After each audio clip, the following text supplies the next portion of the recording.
everyone. Happy Wednesday. Welcome to Ultimate Rivals Sports Talk alongside BreakyCPK. I'm Hali Oughton. Great to have you with us. It's been an exciting week, Breaky, across the Ultimate Rivals franchise. Big news today, maybe some of the biggest that the franchise has experienced up to this point, except for, of course, launching its first game, The Rink. The franchise has partnered up with the WWE, and the first two superstars have been announced that will be joining the court, and that's Sasha Banks and Roman Reigns. Pretty cool. Yeah, obviously huge news. And we've definitely been getting a lot of traction from the release of the not the release just yet, but the announcement of the court and the teaser trailer for that, and some gameplay footage of showing there. But yeah, as you're just talking about just today, in fact, WWE coming to the Ultimate Rivals universe, and I'm not gonna lie, like more recently, I'm not necessarily as up to date or watching a lot of wrestling. I am an old school wrestling fan though, and I'm certainly excited to see what we're able to be putting in our games with working out a deal with them. So definitely excited for this one. Yeah, these superstars won't be in the court at launch, but will be in a future update. And Ricky, I'm really excited to see. I mean, the WWE is one of the most unique, or I should say it has one of the most unique followings. I mean, fans of this organization, they follow these superstars like diehards. And I'm excited to see what their moves are going to be in this game and what they kind of how they change maybe the element, especially having WWE players playing basketball. I can't wait for the ultimates, the sports-specific deeks that they do. Are we going to see some DDTs up in here? I mean, it's going to be fun. I can't say enough. Super pumped for this announcement. And as you pointed out, I mean, I think Ben even said in a tweet earlier today, you know, as far as a list goes of really big things that he considers with the Ultimate Rivals game we put out so far, number one being the official release of the rink to really kick things off. But he would put this the second just behind that. And I can see why. It's huge and certainly going to be a lot of fun. Well, as you mentioned, a ton of coverage of this announcement today. And if you're a wrestling fan, tons of wrestling outlets covering this news because don't think we've seen this before. The WWE joining forces, not only with like a basketball game, but a basketball game that has a million other sports going on in it. So it's going to be really fun once it finally hits the shelves and people are able to play it. You can find more information on our social channels as well as heading to ultimaterivals.com. And we encourage you to join the conversation on Discord as well. Definitely lots of exciting conversation going on surrounding that. Breaky, I have to start off with the poll this week, and that shifts us into our next topic of March Madness. And we want to know from the people at home, will a number one seed win the NCAA tournament? Of course, we've seen a bunch of upsets up to this point, and it's been a crazy season as it is with COVID and certain teams, you know, playing more games than others. And it's just been a wild year all around. So will a number one seed win the NCAA tournament? Let us know in the poll. Yeah, again, we're going to be talking plenty of March Madness here very, very shortly, but there are three number one seeds remaining. You got Michigan, Gonzaga, and of course Baylor, the three remaining. Obviously, we'll give our opinions on everything that's played out, but I mean, logic still says it's certainly possible, and I picked Gonzaga to at least go to the finals, so you know, perhaps I'm leaning towards that as a yes, especially with how other things have played out. But yeah, very curious to actually see how this one turns out from the community there. Well, it's the first time that four teams seeded 11th or lower are going to be in the Sweet 16. Breaky, up to this point, who is your favorite, I guess, quote unquote, Cinderella team that's left?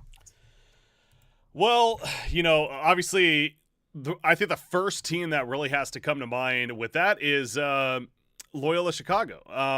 This is a team that not only we had recent success with being kind of an underdog team that happened to go very far, really started to put them on the map a couple of tournaments ago, but there was a lot of sentiment towards they were undervalued going into this tournament, underrated even. They had the 8th seed, and I think we even talked about that when these seeds went out here, that there was some polls put them in the top 10 even, let alone top 15, top 20. And if that's the case, that should get them like in that 3 to 5 seed range.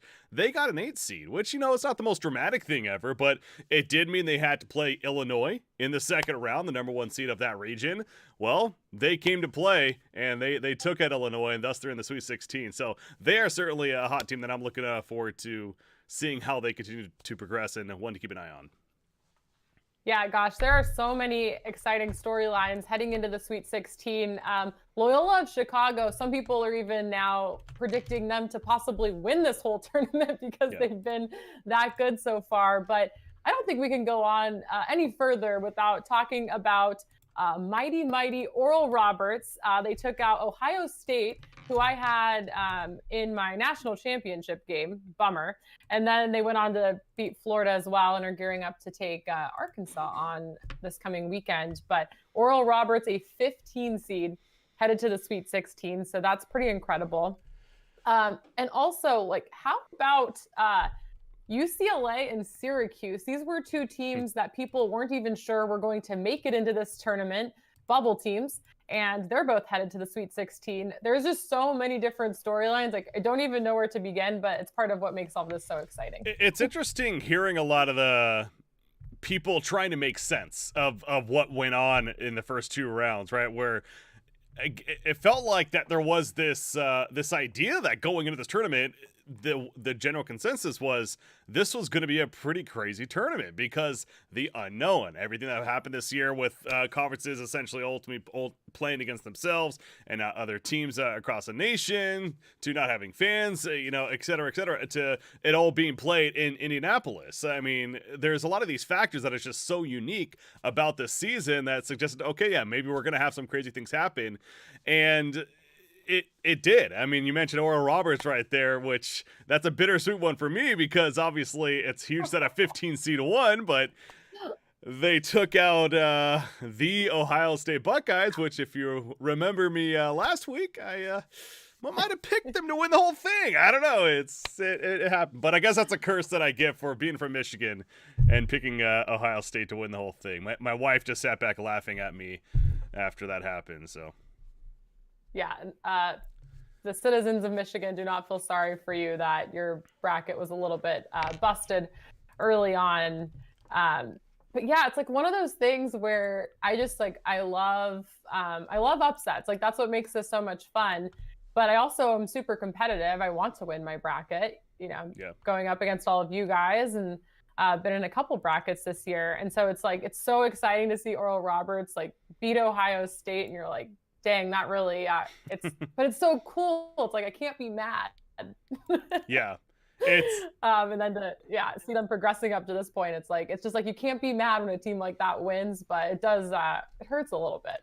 And I mean, there's a couple things for me too with on the other side of it as well, where I picked an underdog in another region to an extent where I thought Michigan was going to get knocked out in the second round by an LSU, but they did move on, and so it's like part of me is like, okay, yeah, Michigan's still going on, that's great, but then it's like, my bracket obviously a little hurt from that as a result too. So yeah, it's always that bittersweet game that you certainly play when it comes to these brackets in the end. But it's certainly been fun to follow so far, and I will say even with losing out on Ohio State, because of how crazy this has been, I actually still have a chance, I feel like, which I would not have expected after Ohio State went down initially. I was pretty bummed out, but hey, 2 rounds are done, and I'm sitting in second place. I'm just saying, it's still very possible. Yeah, champion. Yeah. No, it's my maximum amount of points that I could ultimately earn is very low compared to everyone else, but if the upsets keep happening, Haley, it is still very possible for me. So I am keeping a close eye on that. But enjoy second place, because I have a feeling next week might look a little different for you. Yeah. But, I wish you well. I wish you the best of luck. My champion, my projected champion, the Zags, are still in it. So that's good news. And they're looking pretty good. There it is. Yeah, I was going to say we can actually look at the brackets for reference here. So this is your bracket that you have. Use mine. So, yeah, of course. I'm going to show yours first.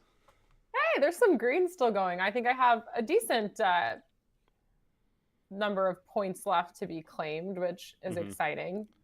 Yeah, I mean, one of the other things I think that has really jumped out to me, minus the, I guess the amount of upsets there's been, is like how crazy is the storyline when it comes to the conferences.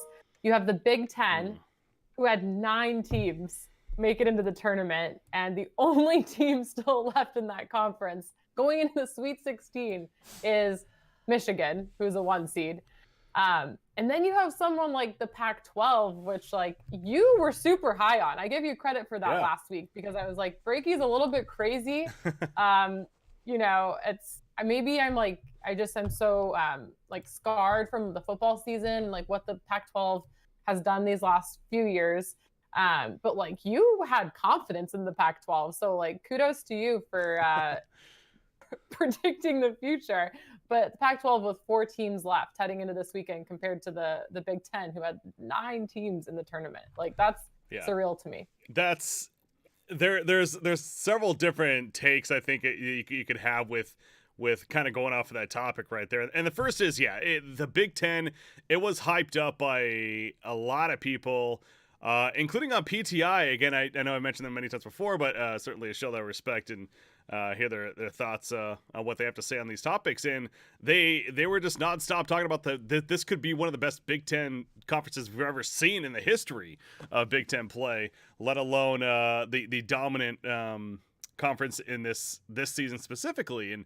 And so it's like, it's a case of, okay, were they just overrated, or did they beat up each other playing against each other throughout the season? I mean, obviously, depending on who you ask, certainly will have their own take of that. I do feel like it was just simply overrated because of the fact that we did not see these teams play in other divisions, other conferences. They were just playing against themselves all across the country. And so I think that kind of skewed people a little bit in terms of what they were seeing, and made them believe certain things. But, with that in mind, too, this is the NCAA. This is March Madness for a reason. It's a single elimination tournament. We could have easily been sitting here the other way. Pac-12 could have been nearly out of it, and Big Ten certainly could have still been in it and looking fine. So, like, not to play the what-if game, but I do think the March Madness spectacle is certainly in play right here. But yeah, the Pac-12, I was confident with them. Now, I will say with UCLA's case, like that was almost an accidental pick, because obviously I went with Michigan State in that matchup, and I was like, you know what, screw it, I'll keep them for the playing game, and they've happened to do well. But yeah, USC, I definitely had going pretty far in Oregon State. I did see them following up their Pac-12 win with some momentum, and that's obviously played out for them pretty well as well. But those are, I mean, I don't know if you like, what do you think, Haley? Is this the Big Ten being overrated, or was it more of just the March Madness, baby? I think it's March. I mean, there's been like, these teams are so good, like I'm watching these games, and like I would say, like, compared to other years even, and I don't know if you feel this way too, but like we've just had so many close games. Like there haven't been a ton of just blowouts. I mean, there's always a few, but like I think we've just had so many close games. We've had a few overtime games, but it seems like most of these matchups have come down to like those final possessions, and I think that's part of what's made it so much fun and like hard to be mad about who's winning and losing when it comes to the bracket. But I feel like the level of competition has just been really good quality games. Like I've enjoyed that part of it. I think I don't remember a year where like it just felt like every game was this close. There was a lot of OTs. There was a lot of overtimes in the first round. I remember watching back-to-back games. I forget what they were at the top of my head now. Obviously, there's just so many games, but it's all a blur. It's a good blur, but it's all a blur. Yeah, didn't the Ohio State went into overtime, right, against Royal Roberts? Yeah.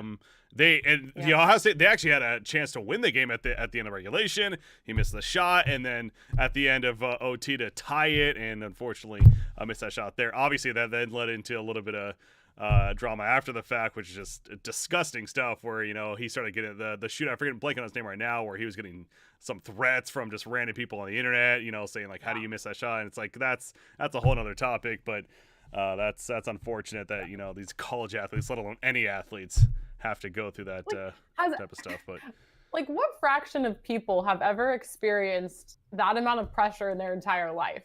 Like, yeah, no, I mean, if you haven't been there, like my thing is maybe don't chime in on it because I can't. I'm like nervous watching them take these like free throws at the end or throw up these final shots at the end. Like I'm nervous, like, and I'm not even there. Well, unfortunately, it does lead you to like. Obviously, there's just so pure fanatics, which the word fanatic has a couple of different meanings, I guess you could say, but in a sense, fanatic essentially means someone that's just like crazy about a specific thing, and in this case about these teams. So whether or not they just really gung ho on a team in this or Ohio State, or maybe they had money on the game. I'm just saying, there's a lot of money involved, obviously, with the gambling side of things in March Madness. It does tend to bring the emotions out a bit more, doesn't it? Yeah, and so, like, obviously, it's not nearly a good excuse by any means, but again, it's that is part of it too, certainly,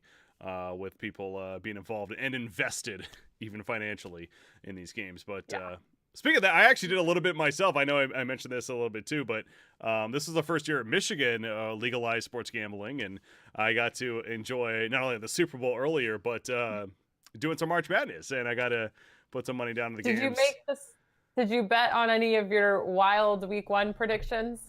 Were you willing to put money behind some of these picks, or were these... Yeah, well, my logic was what I do. Again, I'm inexperienced, and we're not talking a lot of money at all. Like I'm talking about like $2 on each game. Like so, it's obviously very minimal here. But with do the money line in terms of like which team would win, and then if the odds were good enough for like a lot of these underdog teams, and I feel like chance for some big returns here. So things like Oregon State actually did very well for me with those couple of wins right there. Ohio against Virginia was actually another one, 13 over 4. I did have that predicted as well, and put money behind that. So put my money where my mouth is, I guess you could say, in that sense. Well, we know who's buying lunch.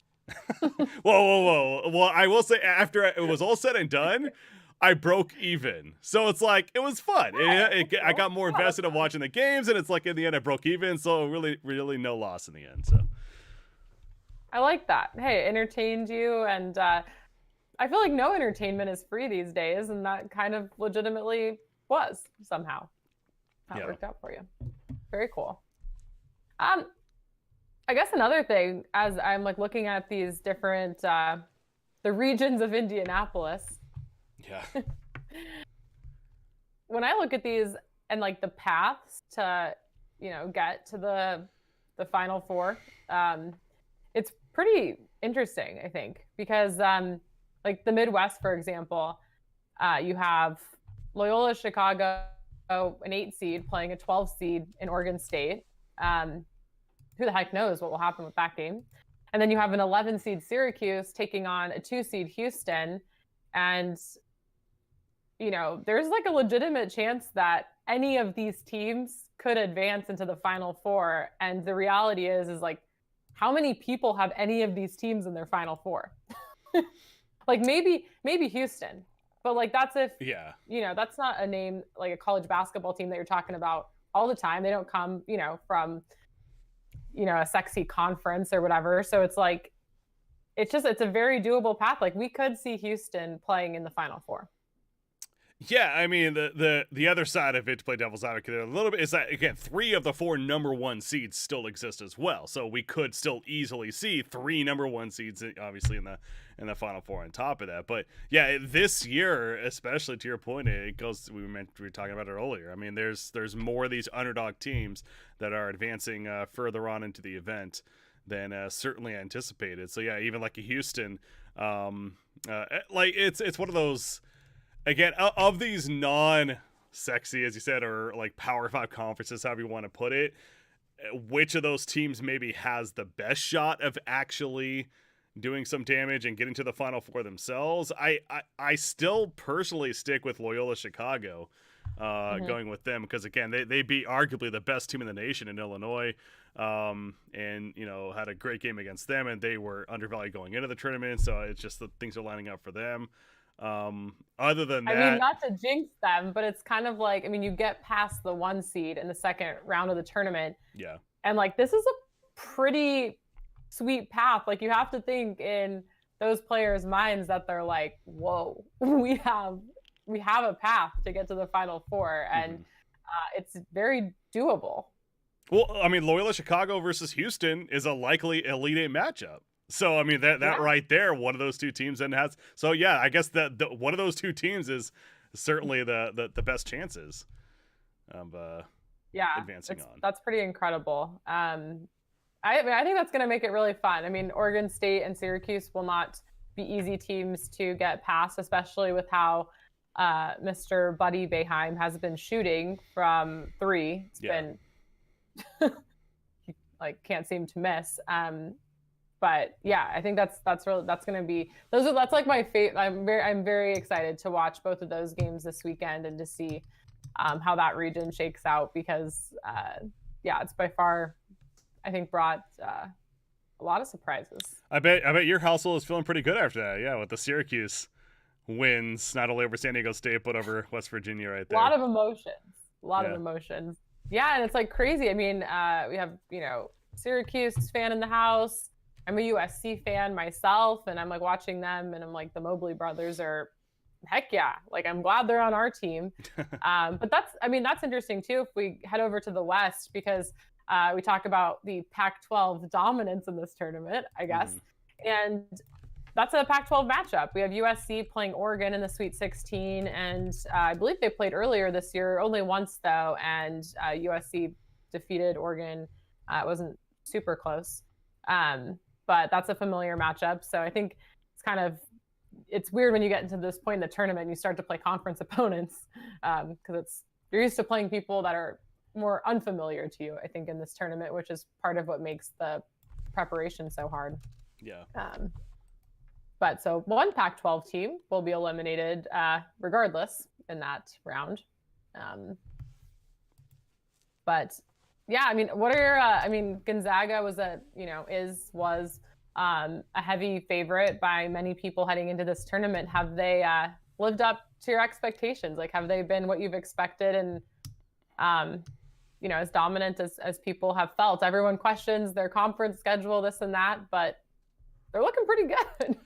Yeah, I think them and Baylor have actually lived up to them being these dominant teams that people had discussed throughout the whole year, and reasons why they were considered the 1 and 2 teams in the nation by the time the bracket came around. It's they played well. I mean, yeah, you look at just the gap of victories. Obviously, the 1 versus 16 matchup you really can't take much from, but in Baylor's case, defeating Wisconsin pretty handily, and then Gonzaga taking out Oklahoma in a pretty handily manner. So I think those two teams are certainly living up to the hype, and Gonzaga specifically, I still am confident with them getting to the finals from what I've seen, and I bet you're confident with still having them as the winner in the end. And as a reminder, I mean, again, it means they would have to go undefeated throughout not only the regular season but these brackets, which is a very, very rare skeptical. But hey, the year that so many random things can happen, maybe that is one of those off the wall things to happen, is that a team will go undefeated throughout the whole thing. Yeah, definitely. I mean, it's not going to be, Creighton's proven to be a pretty good team out of the Big East. And I mean, I'm kind of at this point, regardless of what my bracket says, I'm hoping for a Gonzaga USC matchup in the Elite Eight. That's and what then I I'm going to be in a tricky position. Do I go with my heart or do I go with my head? The cash prize pool, how much does that weigh on me, or do I stay loyal and it's tough. Do the right thing. I understand, but do the right thing. It is, yeah. Like, hey, I would love to see like a USC UCLA matchup in the Final Four, like that. That would be awesome. And right now, it's again still certainly possible that could that could be the case. But yeah, well, going back to, I think you touched it a little bit, but one thing with the Oregon now playing against USC coming up, but the reason that they got there, obviously they had a very impressive victory over Iowa, so all the credit to them there. But the reason they even got to the second round was they happened to get a forfeit win against VCU. That was the only game that ended up having the issues there dealing with COVID, in that sense, at least, to that dramatic measure. But it also, like, when I saw that happen, I mean, my first thought was, wasn't there a reason they had these 4 other teams on standby? I mean, like, why did this come down to the last minute decision of having them forfeit and eventually move on? So I know that they were in a tough spot going into these brackets in the first place. The fact they're even having them played and it's overall going pretty smooth is good, but that to me still feels like a little like what was the whole logic there with even announcing those teams if they were just going to move on without them anyways? I don't know. Yeah, I guess it was. Yeah, I don't know. And I mean, it definitely was like, what was the point of having these teams on standby? Yeah. They weren't standing by, apparently. They weren't standing by close enough, I guess is what it came down to. Yeah, I'm glad that there hasn't been more of that. But yeah, such a bummer. I mean, like, I can't even imagine the disappointment in that locker room or wherever they are, if they're not all together. But that seemed, that's a tough way to end the season without even having a chance. And then to just advance. Yeah. Once that happened, I was like, oh boy, is this the beginning of the end of this tournament? But yeah, knock on wood. it could definitely snowball, as we've seen the last year especially. But yeah, I mean, we've made it through 2 rounds, and for that to be the only game, I mean, obviously there's been a couple of teams that have been playing without maybe a player or two because of that situation, but overall it actually has gone pretty smooth, certainly considering. So yeah, knock on wood, as you said, and hopefully it keeps up. It's kind of crazy though, watching these games on TV. When they announced the number, I don't even remember what it was. It seemed like a really low number to me. When they announced the number of fans that would be able to attend the tournament games, I was like, that's really not going to probably do much. I don't even know if we'll notice them there. But like, it's been kind of cool watching these games with fans. Like, it's definitely changed the atmosphere, both, I think in person for the players, but I know at home, I'm like, whoa. Yeah. It's so loud. And there's probably like a couple hundred people in the section. But that's definitely made it fun. Like, you can actually hear it again. And I kind of forgot what that what that sounded like. But yeah, it's just, I've gotten so used to watching really quiet atmospheres, except of course for the networks that choose to pump in a ton of unrealistic crowd noise. Yeah. Well, somebody's bringing that up in chat. Wonder if they're using fake noise. I don't know if they are at these games, honestly. I don't think so. Yeah, I don't, because like if you watch like NBA games and stuff, and throughout the year we saw the NFL last, like it was obvious they were doing a lot of pumped in noise, crowd noise, music, whatever. Yeah. But to the point where it was almost distracting. I was like, okay, It's like there's no one there. Come on, stop trying to overplay this. Yeah. But no, I'm with you. I don't know 100%, but it does not feel like they're really like pumping in fake noise necessarily. It feels like that it was a legitimate atmosphere in a lot of these games. So Big Bat's making that point with how it was annoying to watch. Yeah. The NBA has definitely done that a bit, but I'm like, this is cool. Like, I can hear how genuine the cheering is. Like, it doesn't all sound the same. Yeah. Oh, so a couple things off of that, actually. One is that was another point that was brought up that I found a little bit intriguing, is that maybe that is another reason why we're seeing some of these upsets, is that your really big school teams like an Ohio State, who would normally rely on a ton of fans being there for them in these tournament games, and especially being in Indiana, very close to Ohio, like it would have essentially been a huge home game for them. Not the case. And so you have a lot of these games being played without, these big fan bases. Maybe that actually does have some of that impact, where these underdog teams that would play against normally that, not having to do that, the pressure's not as much, yada yada. So another thing to think about when it comes. We actually had this debate in my house this weekend, and it was, does having fewer fans impact the outcome of the games? And we had like a couple of really strong, it has no impact on the game, and then we had a couple on the other side. And to me, like my stance on it was that I think if it has any impact, it impacts positively the smaller schools. Yeah. Because they don't have to go up against, like you said, like having a, Ohio State crowd or whatever. But when you get into these, and like the way these tournaments are usually played is, you buy a ticket to like a session and you get to see, both games or whatever. And so you get like, these well-known teams in there and people travel and people that are used to traveling for the tournament.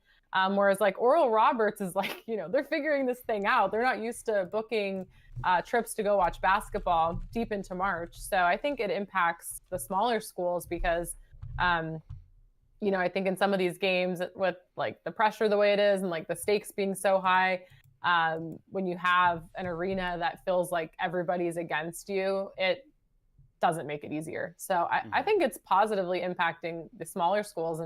And maybe that's why, in some of these games that have come down to the wire, like, in theory, there's no reason Oral Roberts should have beat Ohio State in an overtime game in March. Like, you have to think if Ohio State fans were there, that might not happen. Feed off their energy, yeah. And basketball is certainly a game where players feed off of energy like that. Like, they get in this zone, they hear the hype of the crowd, and I feel like you could argue even more than some other sports, it's a game that feeding off the environment is pretty impactful. So yeah, absolutely. I think it is a very valid argument to be had. That was part of it. By the way, there was one court kind of on this topic a little bit, but there was one court that they were playing at that there was on one of the sides of the court, multiple different days even, I noticed, there was like this stream of light coming through one of the windows. I don't know if you know what I'm talking about or if you picked up on that as well, but it looked like that'd be really annoying to shoot from if you're on that side, which I found interesting. But well, like they're used to having sun in their eyes inside the arena. Yeah, I would imagine that has to, I didn't see that particular, I guess, moment. But I would imagine that's probably in Lucas Oil Stadium, right? I think it was. True basketball arenas. So I'd imagine if it has to be in there. So that would be not typically made for your basketball games, I guess, especially during the daytime, but play on. I found it interesting. Throw that eye black on, boys. Yeah, that'd be something. See basketball players with the eye black on, but no, I guess it wasn't big of enough deal to not have it happen. Obviously they played through it, but I don't know. I found that a little interesting, but way to pick up on that. It's the details. It's all in the details. And hey, it's like, maybe it matters what side you're defending in at the beginning of the game, versus the second half with the sun changing. It's all things you don't usually have to factor in an indoor sport. So do we have any participants in our weekly poll? How are people feeling about the 3-1 seeds that are left in this tournament? Let's see. Well, only 3 votes, so but it does allow us to have a more than the other. We got 2 yes and 1 no. So Big Bat 95. Did you vote? He's here with us, or she's here with us. Here, I'll link it again for those that are in chat to give you a chance if you didn't vote yet. So, but yeah, we were asking what will the number 1 seed win the tournament still? Gonzaga, Michigan, and Baylor. The last 3 teams remaining there are the number 1 seed. So I'll give you this. I won't, I guess, answer what I think about that yet, but I do think that of the 3 1 seeds that are left, I think Michigan will be the first to lose. I don't know anymore. Like, Michigan, they're playing Florida State in this next round. Florida State's pretty good. They are pretty good. Sure, I'm in a 4 seed. And then after that, you have Alabama, UCLA. It's like the other. Yeah. I just think that, like when you look at Baylor, if they beat Villanova, who I believe is missing their best player, they're going to play Oral Roberts or Arkansas. Arkansas is a good team, and apparently Oral Roberts is too. Yeah, it's like any team that gets to that point. Even if it's an Oral Roberts, you got. They're a good team, right? So, well, like Michigan might have the hardest path. The Final Four. I think that's fair. Yeah, because Gonzaga definitely has the easiest. This game and next game, it seems like 2 back-to-back. Yeah. Games that they could stumble. It's So I gonna think be Michigan will severe, lose too. next of the 1 seeds. That's my prediction. And I don't think they make it to the Final Four. To be, I don't, if I'm not I hope mistaken, they do. I don't think they were playing with their quote unquote one of their best players. I mentioned this. Livers is his last name. He's out of Kalamazoo.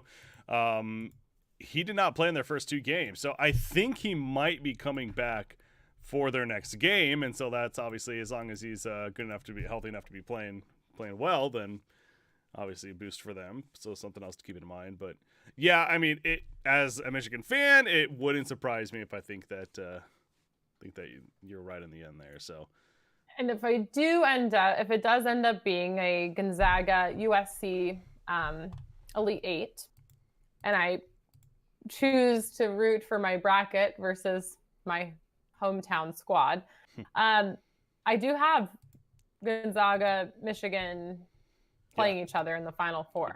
The other side is totally no chance, but I do have the potential for that to happen. Hey, at least you have 2 spots still in the Final Four. 3 of my 4 are completely gone in my Final Four predictions. So I got screwed out because I had Ohio State versus.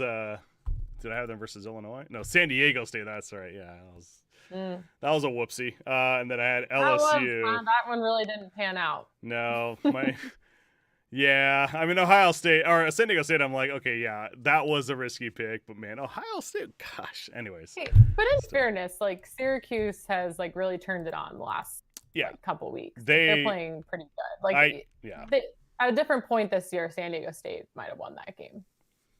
Yeah, I was watching Syracuse against West Virginia as well, and they mentioned Boheim, the son of the coach there. He can hit some shots, so that'll be a fun matchup with them versus Houston. Definitely another one to keep an eye on over there. Yeah, so, definitely going to be fun. Gonzaga definitely has the easiest road though. Creighton, solid team, but their wins are over UCSB and Ohio, a MAC team that beat a hurt Virginia team. So you love the MAC. You love the MAC. I mean. But I love Western Michigan, baby. About it like this. But it's like I'm also trying to be somewhat realistic here, right? You chant Maction all fall, Breaky, and then you football. Football season, different story, I guess. Basketball, not as hype. But it is hype right now. It does look like our buddy Big Bat here did vote. He has Gonzaga winning the whole entire thing, so we know where their heart lies. But the entire rest of the poll, I think, is the question. Yeah, it's still the same. So we have the couple for yes. So we'll go 3 to yes and 1 to no. So it's leaning more towards yes. And again, with 3 of the 4 number ones still remaining and all looking decent, and like I wouldn't, if we had a legitimate, I wouldn't be surprised if this was like in the 80 to 90% range of yes. It's their number 1 seeds for a reason, and they did all look pretty good in their first 2 games of the bracket. So it's the only argument on the other side is just how crazy it's been with other upsets, and it's like, why won't that continue? Well, maybe it will. So, but I'm going to go with the yes on this one pretty confidently, honestly. Yeah, I mean, I don't know anymore, but cool. Hey, it's March Madness. That's the great thing about it. You never really know. It's like, gosh, there's like part of me that's, just like, I'm just this Midwest bracket's throwing me off. But yes, I do think a 1 seed is going to end up winning the tournament. But you get Loyola Chicago somehow into that championship final, and you have Sister Jean on your sideline praying hard for you. Like, I'm gotta be nervous. Yeah. Oh, yeah. I would be absolutely nervous if I'm the opposition in that one. Yeah. I just, it could very well happen. So, that's going to be fun. And also it's kind of throwing me off a little bit, like the whole schedule, I think basically because of COVID and them trying to give teams as much time in between games as possible. But it's like, we're waiting around for Saturday right now. Yeah. I'm really missing this like Thursday to Sunday thing, but I guess this week we're going Saturday to Tuesday. Oh, is that what it is? Okay. Yeah. So after giving us more basketball than we could handle, for the last 4 or 5 days, we're just waiting. Well, to be fair, there is a women's tournament also going on, so there's that is very basketball true. going on as well. There's basketball going on, exactly. As it pertains to this bracket, we will be waiting. But the women's basketball tournament, I have tuned into some of those games. I love following UConn especially, and they actually played Syracuse last night, destroyed them. Yeah. But they're a very, very exciting team to watch right now. Yeah, it's like, look, again, I haven't been following necessarily a lot of the women's basketball this year, but it seems like a lot of the higher seeds are winning their games. I did watch a little bit of the Michigan versus Tennessee, and yeah, they had a good win over them. So Michigan women's is also still alive in it. Yeah, UConn has this, I feel like UConn's going to win the whole thing this year, and it's crazy because I used to cover UConn, and they won like 4 back-to-back championships, and it was like, are they ever going to lose again? And then they actually haven't won a national championship in like 5 years. So it's been I remember that for UConn. But they have this insane freshman on their team this year, Paige Buchers, from Minneapolis, I believe. And like, she might be the best player in all of college basketball right now as a freshman. So it's pretty cool. Yeah. And what's like the best part about that, like, that's different, I think, than men's basketball. What I like about women's basketball is that when you get a player that's crazy good like that, they usually play all 4 years. And I like that. Like, that's, you get to actually watch them You play, don't like the one and dones? Career. I mean, or just skipping college altogether, going right to the pros? Yeah, times have certainly changed. Yeah.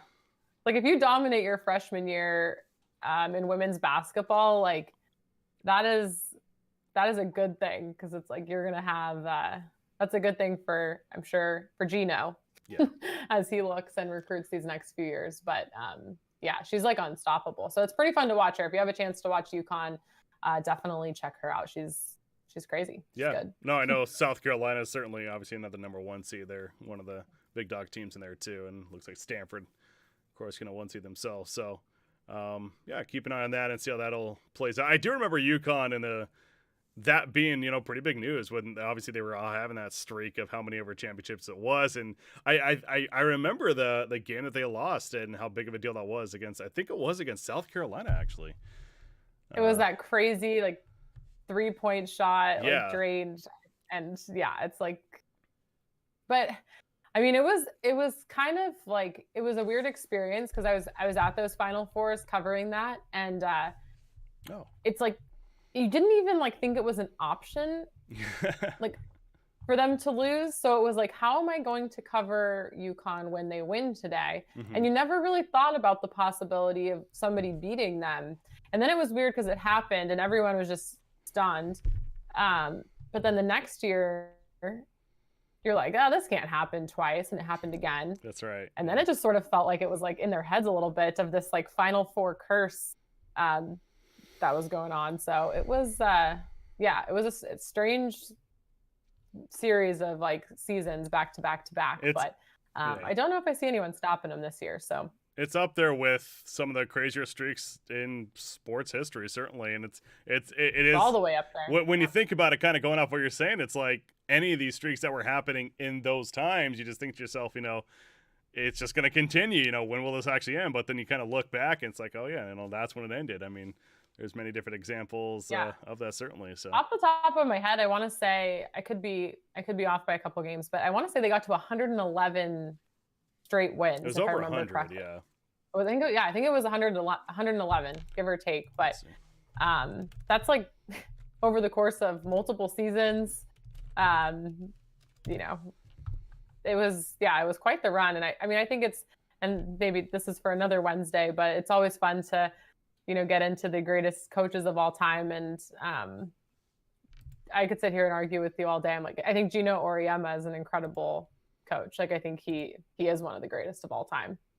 I think he goes up, to be honest, in the ranks of like a John Wooden. Like, he's good. Obviously. 126 is what this says, actually. Is that what it ended at? Yeah, I was looking it up. What is this? No.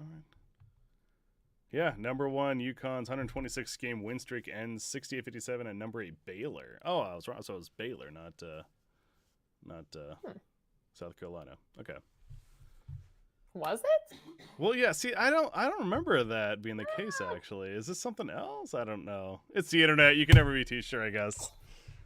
You're on Wikipedia. It's all random articles here, but all right. Well, I'll have to look into that. Yeah. Gosh, maybe my memory is failing.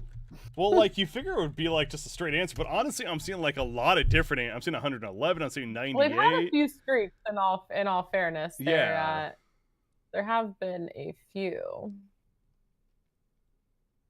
Yeah. See, yeah, they lost in 2016-17 to Mississippi State. I'm seeing that one. It was Mississippi State. Yeah. Yeah. Yeah. Because I think that was I think it was Mississippi State. I mean, because it was like against a team that like historically hadn't ever been there before. Mm-hmm. Like Baylor's used to being there, but I think it was Mississippi State. But a year ago. Oops. For people with our research. Yeah, no, I'm looking at it right Either here. way. Yeah, 2017. Yeah. No, it's 111 game win streak according to this. Was I right? 111? Yeah. Yeah. Still got it. Nice. All right, we figured it out. Well, now that we have, I don't like to, leave any stone unturned. So that's good that we have the answer to that. And now we can go on the rest of our days without wondering. God, yeah. All right, Breaky, anything else? Did we leave anything out about anything? Did we leave anything out about anything? That's about as vague as you can get, right? Yeah, that's really out there. When you phrase it like that, I'm sure we left something, or when I phrase it like that, I'm sure we left something out. But I mean, other sports, it's like, what other sports, right? It's just March Madness. It truly is, like, it encapsulates it, like, it's college, specifically college basketball in this case. There are no other sports going on right now. Yeah, I mean, but but it's like the NBA. It's like, okay, whatever. It's just after the All-Star break, they're playing regular season games. Who cares? NFL's not going to be relevant again for another month here when the draft starts. NHL, I suppose, is going, but similar to the NBA, it's kind of in a spot where it's like, all right, they're playing regular season games. We'll see how that ultimately plays out. MLB opening day coming up in another week or so. That's exciting. Okay, yeah, opening day. So yeah, that's the preseason still, though, right? And like, it's not official, not the regular season. Opening day? Wait, are we talking about the official regular season opening day? When does that start? I thought it was April 1st. Oh yeah, 7. Right? Yeah. No, you're right. Okay, I take that back. Yeah, they're obviously already in the preseason. So yeah. Okay, so yeah, by next week's show, we can maybe start previewing that a little bit. Yeah, that sounds good. We'll have I mean, I think it's only fair right now to dedicate this month to what it's best known for, but we'll have plenty to talk about in the weeks to come. And just to recap again, exciting news today for Ultimate Rivals as a franchise. In case you missed it earlier, announced a partnership with WWE, and you can head to there it is, Sasha Banks and Roman Reigns, the first superstars to be announced that will be joining this game, and keep an eye out for more superstars to be announced in the weeks to come. But you can head to our social channels for more information on this, and as well as other exciting announcements coming down the pipeline as we get closer and closer to launch of the court, which we can't wait for. So, all right. Well, thanks to all of you for joining us on this Wednesday. We'll see you back here next week. On behalf of BreakyCPK, I'm Hali Oughton. Thanks so much.